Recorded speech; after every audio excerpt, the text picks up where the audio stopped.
కాంగ్రెస్ ప్రభుత్వ చేతకానితనానికి రైతులు నష్టపోయారని కేంద్ర మంత్రి బండి సంజయ్ ఆరోపించారు. నెల రోజులుగా మొత్తుకుంటున్న వడ్లు కొనకుండా రైతులను అరిగోస పెడుతున్నారని మండిపడ్డారు. కరీంనగర్లోని బొమ్మకల్ ఐకేపీ కేంద్రాన్ని సందర్శించారు. సీఎం, మంత్రులు, అధికారుల మధ్య సమన్వయమే లేదని చెప్పారు.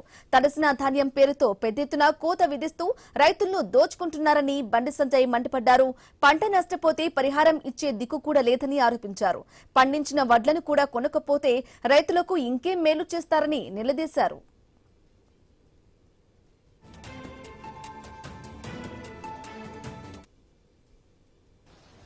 రాష్ట్ర ప్రభుత్వం యొక్క చేతగానితనం కారణంగా వాళ్ళ రైతులు ఆరుగాలం పండించినటువంటి కష్టపడి పండించిన పంట కొనుగోలు లేకపోవడం వలన అరిగోసపడుతున్న విషయాన్ని ఇవాళ మనం గమనిస్తున్నాం. నేనైతే కొన్ని నెల రోజుల క్రితం చెప్పినది కొనుగోలు కేంద్రాలు తిరిగిన అక్కడ మీరు ప్లాన్ ప్రకారం ముందు పోండి.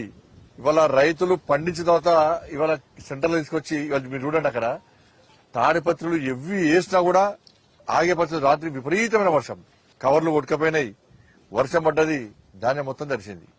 ధాన్యం తడవక ముందే ఇవాళ క్వింటాల్కు దాదాపు 8 నుంచి 10 కిలోలు కట్ చేస్తున్నారు. ఇప్పుడు ఏం చేస్తారు?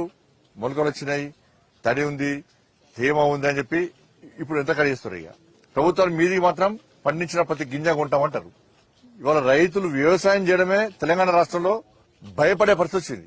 బీఆర్ఎస్ పార్టీ ప్రభుత్వంలో ఆ 10 సంవత్సరాల కాల వ్యవధిలో ఒక్కసారి ఒక్క రైతుకు కనీసం నష్టపరిహారం ఇచ్చిన దాఖలాలు లేవు. పండించిన ప్రతి గింజకు కేంద్ర ప్రభుత్వం నిధులు ఇస్తున్నది. కేంద్రం నిధులు ఇస్తున్నప్పుడు కూడా